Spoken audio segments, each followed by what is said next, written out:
बिस्मिल्लाहिर्रहमानिर्रहीम अहमदुहु व नसल्ली अला मुहम्मद रसूलुल्लाह करीम। ये प्रॉब्लम स्टैटिक्स की Cartesian equation of common catenary prove करना y is equal to c cos hyperbolic x upon c. इसके लिए हमें यूज़ करना होगा कार्टेशियन इक्वेशन हमको फाइंड करना है और इसके लिए हमें कॉमन कैटेनरी का इंट्रिंसिक इक्वेशन यूज़ करना होगा। यानी हम यहाँ पर लिख सकते हैं we know that intrinsic equation of common catenary s is equal to C into tan psi. आपको मालूम है इंट्रिंसिक इक्वेशन एस और साई में जो इक्वेशन होता है वो इक्वेशन इंट्रिंसिक इक्वेशन कहलाता है और जो कार्टेशियन इक्वेशन होता है वो वाई और एक्स में जो इक्वेशन होता है उसे कार्टेशियन इक्वेशन कहते हैं। हमको इस फॉर्म में लेके आना है।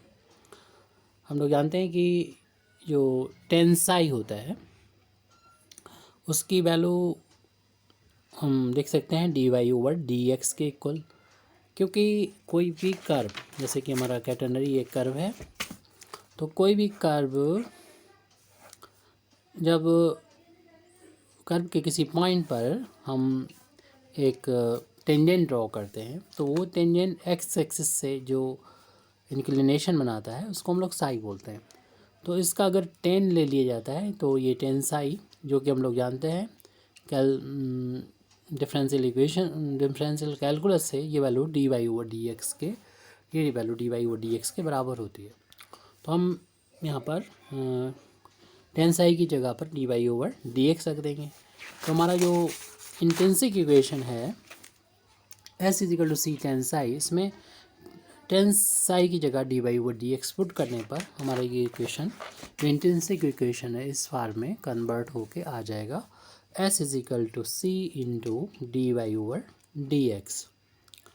अब इस इक्वेशन को हम एक्स के रिस्पेक्ट में डिफ्रेंशिएट कर देंगे। Differentiating with respect to x we get x का डिफ्रेंसिएशन x के रिस्पेक्ट में D s over d x हो जाएगा। c इंटू में है कांस्टेंट है बाहर ले लेंगे। इसका जब इक्वेशन x के रिस्पेक्ट में करेंगे y का एक बार तो डिफ्रेंसिएशन हो रहा था, अब एक बार जब और हो जाएगा तो उससे सेकंड डेरिवेटिव हो जाएगा यानी d two y over d x square. इस तरीके से हम लोग इसको लिखेंगे और हम जानते हैं डिफरेंशियल कैलकुलस से कि d s over d s over d x की जो वैल्यू होती है वो square root 1 plus d y over d x का होल स्क्वायर के इक्वल होती है। हम लोग जानते हैं अच्छी तरीके से c d two y over d x square. अब यहाँ पर हम जो सेकंड ये फर्स्ट डेरिवेटिव है वाई का एक्स के रिस्पेक्ट में यानी d y over d x, इसको हम शॉर्ट में पी लिख देंगे और इसको जब एक्स के रिस्पेक्ट में डिफ्रेंशिएशन करेंगे तो ये d two y over d x square हो जाएगा ये, और पी का डिफ्रेंशिएशन एक्स के रिस्पेक्ट में d p over d x हो जाएगा।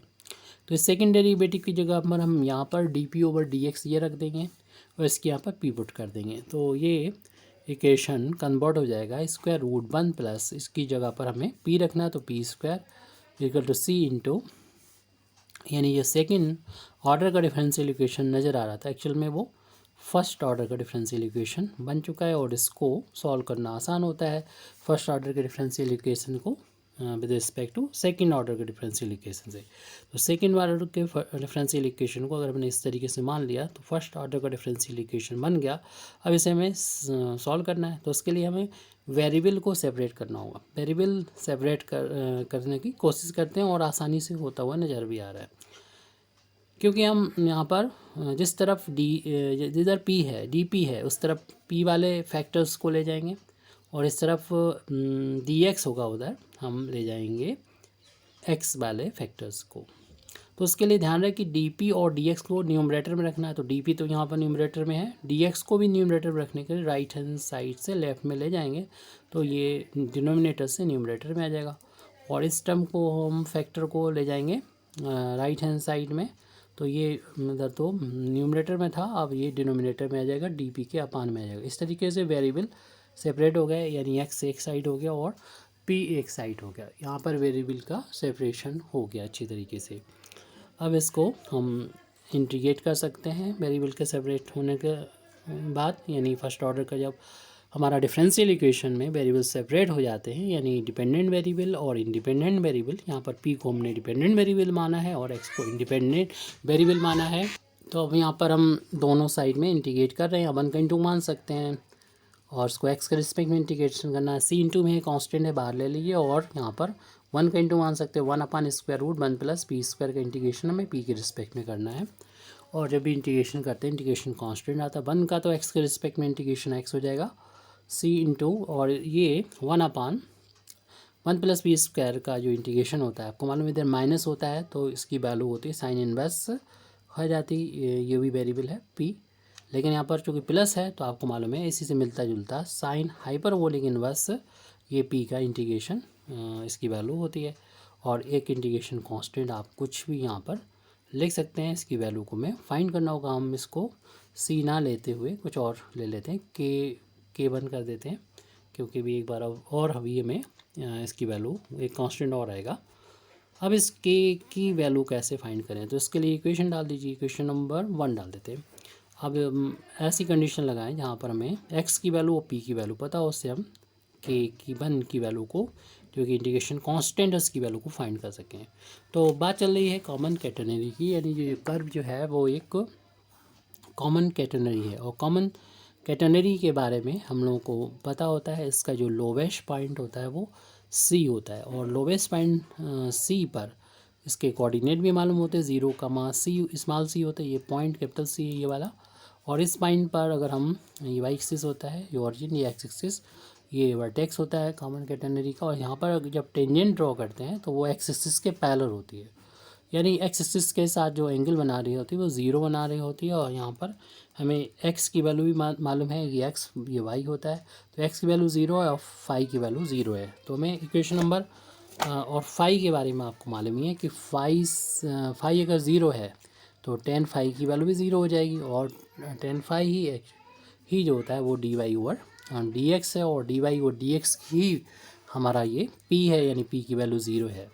तो हम कह सकते हैं यहाँ पर कि एट लोवेस्ट पॉइंट, क्योंकि लोवेस्ट पॉइंट यानी जो वर्टेक्स होता है कॉमन कैटेनरी का, तो वही पॉइंट सी होता है। लोवेस्ट पॉइंट सी हम लोग जानते हैं x = 0 होता है, वहाँ पर साई की वैल्यू 0 होती है।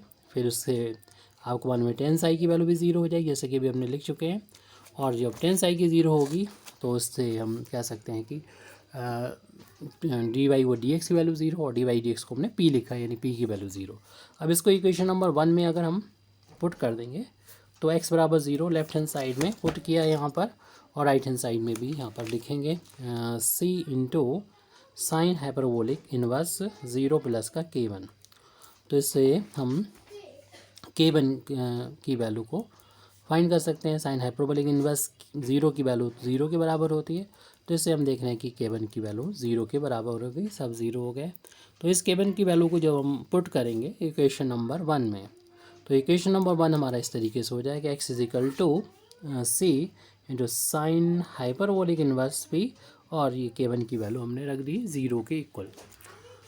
अब यहाँ से हम वैल्यू फाइंड कर सकते हैं। p की वैल्यू पुट करने के बाद c को ले जाएं, x/c = sine hyperbolic inverse p की वैल्यू फाइंड कर सकते हैं। इसको इनवर्स अगर हम ख़त्म करेंगे तो ये वैल्यू हो जाएगी साइन हाइपरबोलिक x/c हो जाएगा p की वैल्यू, और p एक्चुअल वैल्यू जो p जो होती है वो dy/dx होती है। अब जो शुरुआत में हमें इक्वेशन लिखा था जो हमें फाइंड करना है, यानी कार्टेशियन इक्वेशन y और x में इक्वेशन, वो हमारा देख रहे हैं यहाँ पर आ गया, क्योंकि ये एक डिफरेंशियल इक्वेशन बन चुका है। यहाँ पर y डिपेंडेंट वेरिएबल और x इंडिपेंडेंट वेरिएबल है। वेरिएबल को सेपरेट करेंगे, यानी dy की वैल्यू हो जाएगी, dx को हम इधर पहुँचा देंगे तो dy की वैल्यू हो जाएगी sine hyperbolic x/c into dx हो जाएगी। और इसको अगर एक बार वेरिएबल सेपरेट हो गए, अब यहाँ पर इंटीग्रेट कर देंगे यहाँ 1 का इंटू मान सकते हैं, यहाँ पर इंटीग्रेट करने जा रहे हैं हम साइन हाइपरबोलिक एक्स अपान सी इंटू डी एक्स। आपको बोलो 1 का वाई के रिस्पेक्ट में इंटीग्रेशन वाई हो जाएगा। साइन हाइपरबोलिक का इंटीग्रेशन आपको मालूम है कॉस हाइपरबोलिक एक्स अपान सी होता है, लेकिन यहाँ पर चूँकि एक्स नहीं है ये, तो एक्स का जो कोफिशेंट है यानी 1 अपान सी, उससे आपको डिवाइड करना होगा। ध्यान रहे कि ये हाइपरबोलिक फंक्शन है, साइन का इंटीग्रेशन प्लस में ही आता है हाइपरबोलिक में।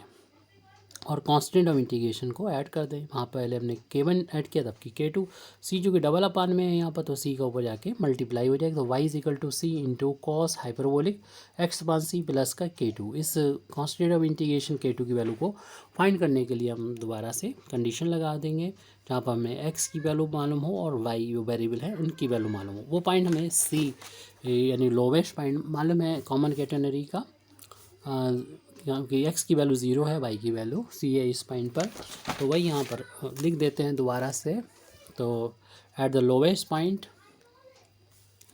At the lowest point vertex यानी c, x की वैल्यू 0 होती है और वहाँ पर वैल्यू y की वैल्यू c के बराबर होती है। इस वैल्यू को हम पुट कर देंगे इक्वेशन नंबर 2 में, putting in equation number 2। Equation number 2 में लेफ्ट हैंड साइड में देखिए y है, y की वैल्यू c रखना है, और फिर यहाँ पर c था into cos hyperbolic x upon सी, x की वैल्यू 0 है और प्लस का यहाँ पर था k2। इक्वेशन नंबर 2 में हमने y की जगह पर c और x यहाँ पर 0 पुट कर लिया, और इस तरीके से हमें एक इक्वेशन आ गया। यहाँ से हमको k2 की वैल्यू मिल जाएगी, तो c is equal to C into cos hyperbolic 0 upon c 0 हो जाएगा, और कॉस हाइपरबोलिक 0 की वैल्यू जो होती है वो कॉस हाइपरबोलिक 0 की वैल्यू 1 के इक्वल होती है। इस तरीके से हम देखेंगे c बन जाएगा, जो उसको लेफ्ट हैंड साइड में पुट ले जाने पर उसका साइन चेंज होकर माइनस हो जाएगा। इस तरीके से k2 की वैल्यू c माइनस सी 0 के बराबर आ जाएगा, और ये वैल्यू पुट कर देंगे इक्वेशन नंबर 2 में, putting k is equal to 0, k2 is equal to 0 in equation number 2। हमें फिर इक्वेशन मिल जाएगा y is equal to C into cos hyperbolic x upon C, और यहाँ पर k2 की वैल्यू 0। तो यही हमको प्रूव करना था, y is equal to C into cos hyperbolic x upon c. Thank you very much indeed for listening me व आखिर दावाना अल्हम्दुलिल्लाहि रब्बिल आलमीन।